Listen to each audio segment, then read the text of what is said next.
Positibo rin si US President Donald Trump na malapit nang matapos ang digmaan. I think it's close to over. Yeah, I mean, I view it as very close to over. We'll see what happens. I think they want to make a deal very badly. Dagdag pa ni Trump, may mga development na umano sa likod ng mga negosasyon at dapat abangan ang mga mangyayari sa mga susunod na araw. Sa kabila nito, nananatiling walang kasiguraduhan ang tigil putukan na malapit nang magtapos at walang katiyakan kung mapapalawig pa.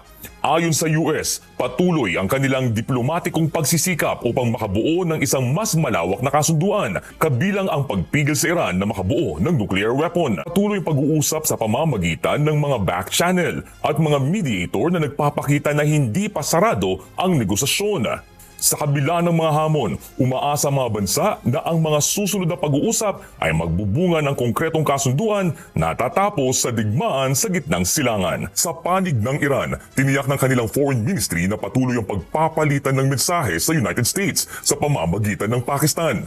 Iginit din ng Tehran na handa sila na makipag-usap sa balangkas ng international law at posibleng talakayin ang antas ng kanilang nuclear activity bilang bahagi ng negosasyon. Nagpahayag naman ng kawalan ng suporta ang ilang kaalyado ng North Atlantic Treaty Organization o NATO sa hakbang na ito ng US.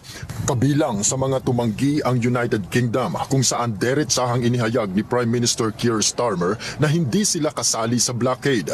Ayon sa kanya, hindi dapat mahila ang kanilang bansa sa digmaan sa gitnang silangan sa kabila ng matinding pressure mula sa iba't ibang panig. Iginiit din ni Starmer na mas mahalaga ang pagpapanatili ng malayang paglalayag sa strait kaysa sa pagharang dito.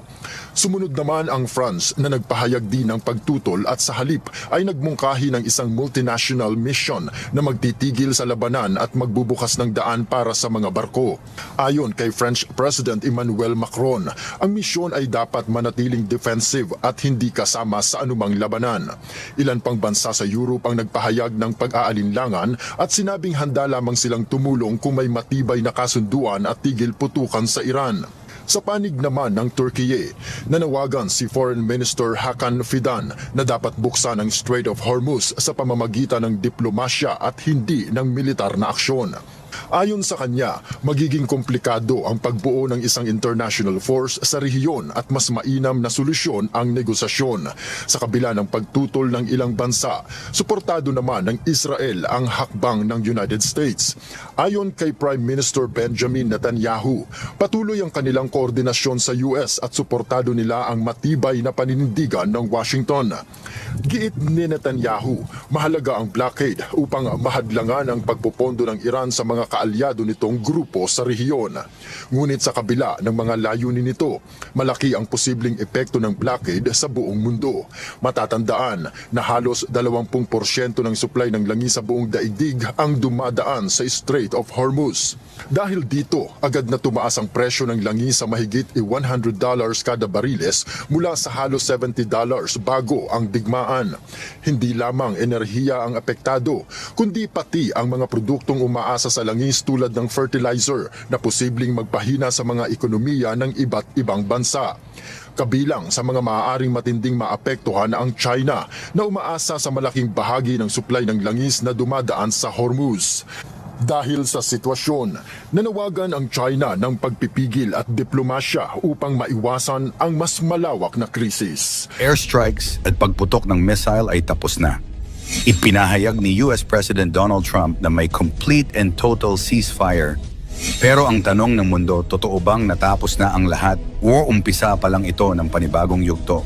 Pero hindi rin maitago ng mga eksperto ang agam-agam. Habang bumagal nga raw ang nuclear enrichment ng Iran dahil sa pambobomba ng US, baka naman mas tumapang palalo ang loob ng Tehran na magtuloy-tuloy sa pagbuo ng bomba sa hinaharap.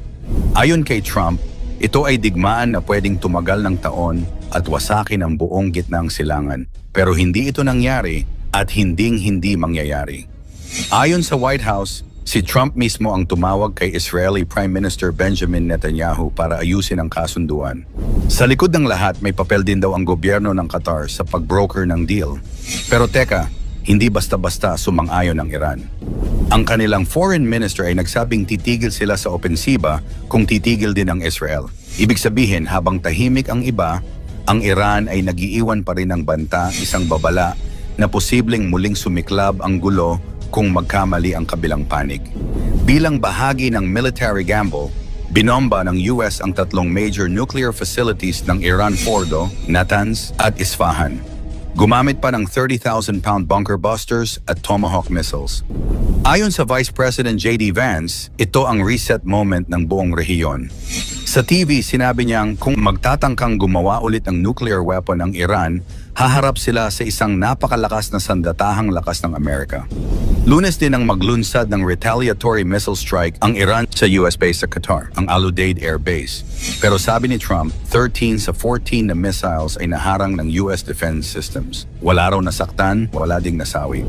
Habang bumagsak ang oil prices sa $65 per barrel, ang ceasefire ay isang hakbang, pero kung may susunod pang yugto ng digmaan, yan ang di patiya. Ang epekto sa buong mundo. Habang nangyayari ang lahat ng ito, ramdam ito ng buong mundo. Hindi lang ito usapin ng Middle East, tumataas ang presyo ng langis, nagiging unstable ang ekonomiya at lumalaki ang takot sa global conflict. Kahit malayo ka sa lugar, apektado ka pa rin. Sa gasolina, sa presyo ng bilihin, sa ekonomiya ng bansa. Ito ang epekto ng global interconnection, diplomatic at military alignment. Habang lumalala ang sitwasyon, nagsimula ang mga bansa na magtipon para sa isang coordinated response. Nagkaroon ng emergency meeting sa Riyadh na dinaluhan ng iba't ibang bansa mula sa Middle East at iba pang rehiyon. Layunin nilang maglabas ng unified position laban sa mga pag-atake.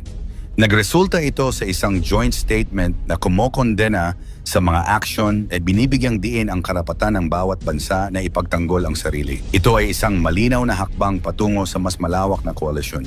Sa puntong ito, malinaw na ang Saudi Arabia ay hindi lamang umaasa sa depensa. Mayroon silang isa sa pinakamalaking defense budget sa mundo. May advanced missile defense systems at modernong air force. Ang kanilang mga fighter jets ay handa para sa counter-strikes. May kakayahan silang tumama sa mga target sa loob ng kalaban kung kinakailangan.